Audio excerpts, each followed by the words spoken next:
अच्छा, कभी सोचा है कि जो मेहनत से कमाया हुआ पैसा हम बैंक में रखते हैं वो बस तिजोरी में पड़ा रहता है क्या? नहीं, आज हम यही समझने वाले हैं कि हमारा पैसा असल में करता क्या है और कैसे कैसे वो पूरी इकोनॉमी को चलाता है। हाँ, ये सवाल तो दिमाग में आता ही है। तो चलिए आज इस पहेली को सुलझाते हैं। शुरुआत करते हैं सबसे बेसिक चीज से कि भाई इन बैंकों का खजाना, मतलब इनका पैसा आता कहाँ से है। आपको जानकर शायद थोड़ी हैरानी हो, पर सच तो ये है कि बैंकों का अपना पैसा बहुत कम होता है। उनकी असली ताकत तो हमारे आपके जैसे लोगों से ही आती है।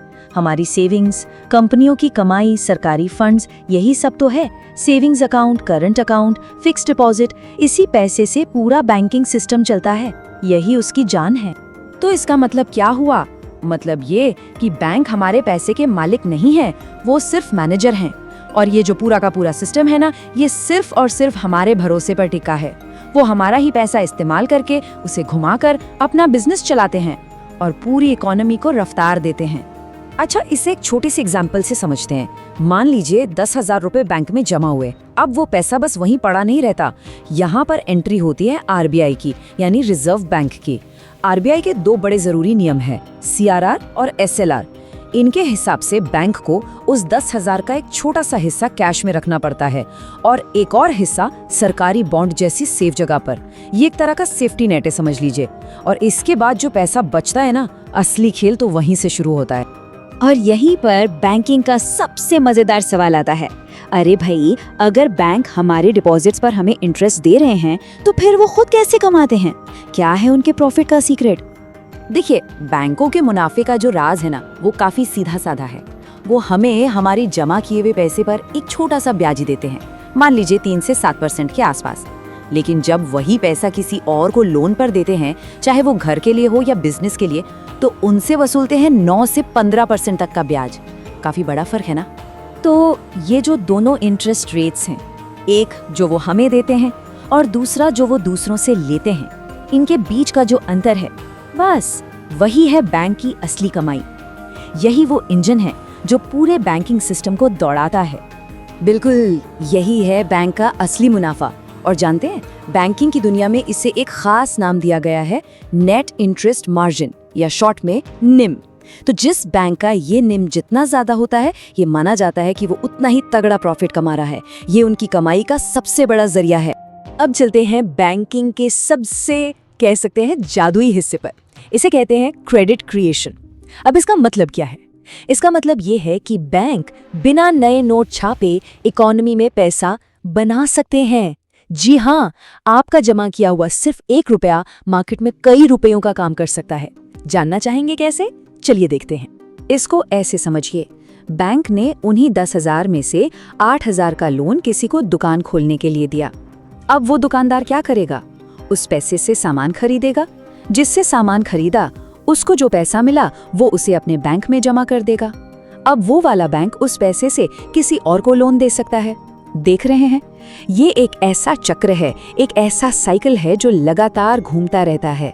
और इसी से नौकरियां बनती है, बिजनेस बढ़ता है और देश का विकास होता है।